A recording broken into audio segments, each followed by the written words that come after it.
One of the most confusing things for some people is just the meal timing aspect of it.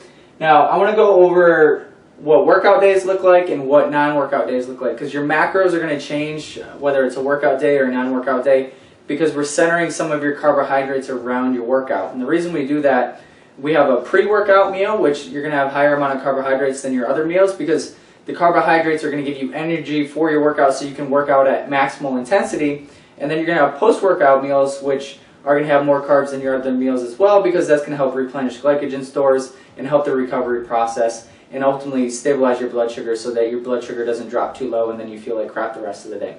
So step one for you guys is just going to be picking whether you want 4 meals, 5 meals, or 6 meals. We've covered this before. It's also in your meal timing guide, but I want to make sure that we cover everything thoroughly for you. So after that, you're going to have workout days and non-workout days. So for you to plan properly, you're going to have to schedule your workouts for the week. Are you going to work out 3 days? Are you going to work out 4 days? Are you going to work out 5 days? Because ultimately, your nutrition is going to look a little bit different whether it's a workout day or non-workout day. So when you get your sheets, you're going to pick 4, 5, or 6 meals per day that you're doing.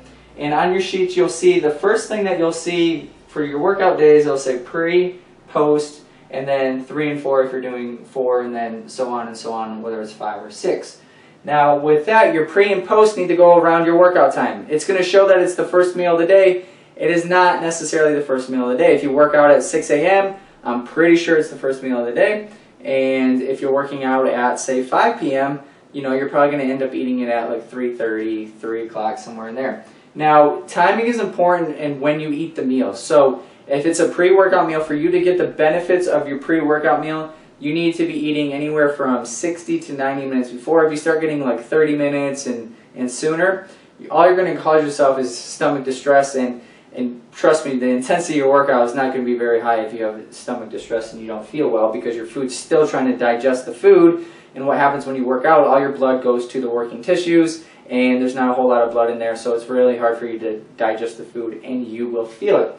And then, so ideally 60, 90 minutes before, so your body has time to break it down. And then your post-workout meal, you're going to want to consume 30 to 90 minutes after your workout. The sooner the better, because due to the high intensity of the workout, your body's going to be able to really process and utilize those carbohydrates after a high intensity workout.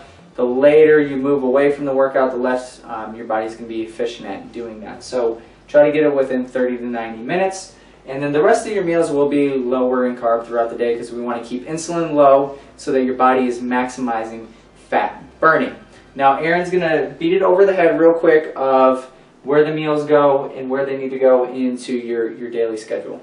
So the 2 big things I want to cover that I always get asked questions on in reports, especially for the first couple weeks, is just because we wrote these 2 meals on top does not mean they're your first 2 meals. So for instance, if you're working out in the afternoon and you're waking up at 8 or 9 in the morning, obviously you should be eating meals before that. So you're just going to position these meals wherever it makes sense. So if your workout would be your 3rd and your 4th meal of the day, if you were doing 6, that's fine. Do it that way. Same thing with 4 or 5. You can move those wherever you want. The only other question that I typically get is, what if I'm working out 5, 6 in the morning and it's really, really early? Do I have to eat before I come work out? Again, you do not have to. You can come in and not eat anything, but that's only if you're pretty much waking up and you're going to be in the gym within a half hour, 45 minutes. If you can make it so that there's enough time for you to have a meal, awesome. But otherwise, don't get up and just not eat for 2 or 3 hours before you come and work out. That is going to be really counterproductive to what we're trying to do. Your body needs fuel to get through the workout. So if you're going to work out early morning and you're going to wake up and immediately come work out, that's fine. Then you would just start your day and it would just go right in order on the list. That's not a big deal. Now, with saying that, so there are some things that you can do if you're up a half hour early or 45 minutes early. Obviously, a heavy meal, and I talk about this in your meal timing guide, a heavy meal is not a great option, but you could still probably do a protein shake or a little bit of fruit, something to get into your system that you can digest quickly and it's not super heavy sitting in your system.